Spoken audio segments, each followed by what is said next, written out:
தமிழகத்தில் அரசு பேருந்துகளின் பராமரிப்பு எப்படி இருக்கிறது, பயணிகளின் வசதிகளையும் பாதுகாப்பையும் மேம்படுத்த என்ன செய்ய வேண்டும் என்பது குறித்து சிவகங்கை மக்கள் தெரிவித்த கருத்துக்களை மக்கள் பார்வை பகுதியில் தற்போது பார்க்கலாம். பிளாஸ்டிக் ஒழிப்பு பெருகிக்கிட்டே வருது. மக்கள் வந்து போற இடம் கடைகள் எல்லாமே ஆக்கிரமிப்பு பண்ணி வச்சிருக்காங்க. தண்ணி பிரச்சனை தொடர்ந்து போயிட்டு இருக்கு.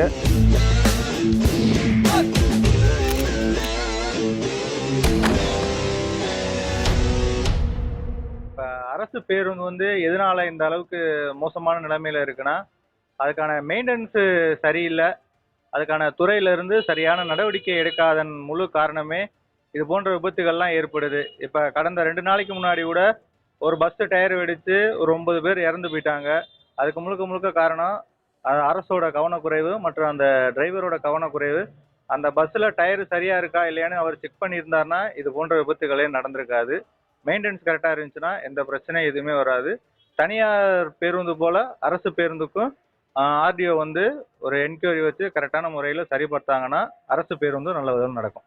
இப்போ முன்னாடி மாதிரிலாம் கிடையாது. இப்போ அரசு பேருந்துகளில் டெம்பரவரி ஸ்டாப் நிறைய பேர் போடுறாங்க.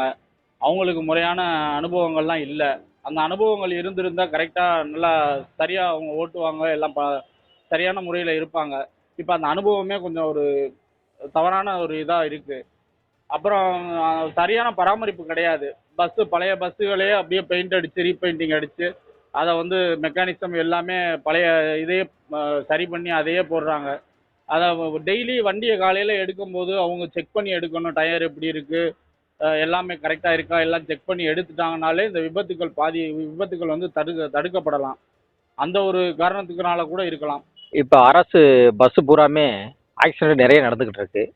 என்னென்னா, பிள்ளையார்பட்டியில் 11 பேர் இருந்தாங்க. இப்போ நேற்று கூட கள்ளக்குறிச்சியில் இன்னைக்கு 12 பேருக்கு மேலே இறந்துருக்காங்க. இதுக்கு என்ன காரணம் அப்படின்னா, அரசு சரியான டிரைவர்களை நியமிக்கிறதில்ல. எக்ஸ்பீரியன்ஸான டிரைவர்களை நியமிக்கணும். ஒன்று, இவங்க என்ன செஞ்சுறாங்க, அந்த எக்ஸ்பீரியன்ஸான டிரைவர்கள் அதிகமாக போனஸ் கேட்குறாங்க. சம்பளத்துக்கு பிரச்சனை, இப்படி பிரச்சனைகளுக்கு உருவாகிறதுனால இந்த அரசு என்ன செய்யுது, எவனையும் ஒருத்தனை போட்டு ஓட்ட சொல்கிறாங்க. ஓட்ட சொல்லும்போது ஒரு டிரைவருக்கு ஒரு 8 மணி நேரம்தான் அவனுக்கு டூட்டி கொடுக்கணும். இவங்க 2 நாள் 3 நாள்னு ஓட்டும்போது அவன் என்ன செஞ்சுறான், தன் நிலையை மறந்துட்டு போய் இந்த ஆக்சிடெண்ட்டை ஆக்குறேன்.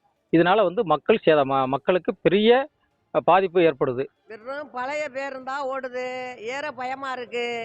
பூரா பழச பூரா ஓரம் கட்டி புதுசு விட்டியன்னா நல்லது. மழை பெஞ்சா ஒழுகுது, போகையில் டொடங்குது, படிக்கட்டு பூரா உடஞ்சி கீழே விழுகுது. எங்களுக்கு பஸ்ஸில் ஏறவே பயமா இருக்கு. பஸ்ஸை நல்லா ரிப்பேர் பார்த்து விடுங்க. பஸ்ஸில் உட்கார முடியலை, பூரா ஓட்ட படியை விட்டு கீழே இறங்குனா கம்பி காலில் குத்துது. நல்லா சரி பண்ணி புதுசாக விடுங்க. எங்களுக்குலாம் ரிப்பேர் பார்த்து கொடுங்க.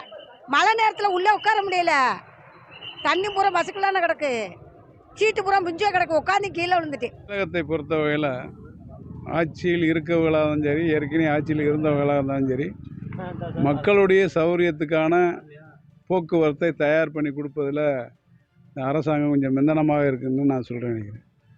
என்னென்னா, வருஷத்துக்கு ஒரு வட்டம் 1000 பஸ்ஸு, 5000 பஸ்ஸு, 2000 பஸ்ஸுன்னு புதிய பஸ்ஸுகளை இறக்குறாங்க. ஆனால் இறக்குற பஸ்ஸு பூரா எங்கே போகுதுன்னு தெரியல. ரோட்டில் ஓடுற பூரா பழைய வண்டியாக தான் ஓடுது. சொகுசு வண்டின்னு சொல்லி மாட்டுறாங்க. ஒரு 6 மாதம் கூட அந்த பஸ்ஸு பண்ண முடியல. அந்த புதுசாக ஒரு வித்தியாசமாக மதுரை மாநகராட்சி எல்லாம் ஒரு சொகுசு பஸ்ஸுகளை விட்டுருக்காங்க. அதெல்லாம் ஒரு 3 மாதத்துக்குள்ள ஆள் ஏற முடியல. டயர்கள்லாம் பஞ்சர் ஆகி இடையில நிற்கக்கூடிய பஸ்ஸாக இருக்குது. இது பராமரிப்பு ரொம்ப ரொம்ப மோசம்.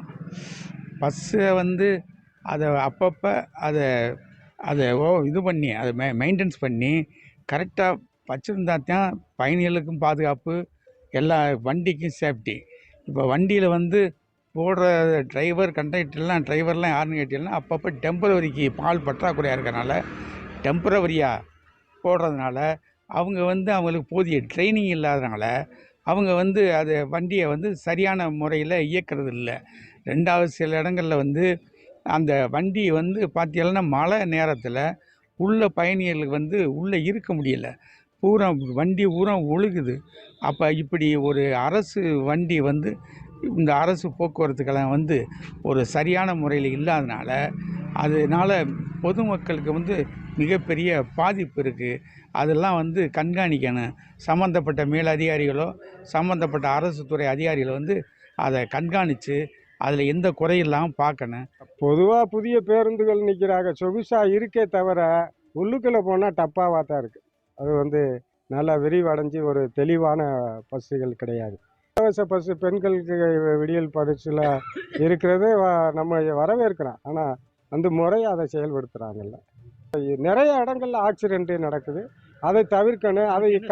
அதுக்கு காரணம் என்னென்னா, ஒரே டிரைவரை வந்து கண்டினியூவாக போட்டு 2 நாள் 3 நாள் ஓட்டுவது தான் நிரந்தரம் இல்லாத ஒரு டிரைவர்களை போட்டு அவங்களுக்கு வேலைக்கு சம்பளம் அப்படிங்கிறதுல தொடர்ச்சியாக ஓடுவதனால தான் இந்த ஆக்சிடென்ட் நடக்கிறதுக்கு ஒரு முக்கிய காரணம்.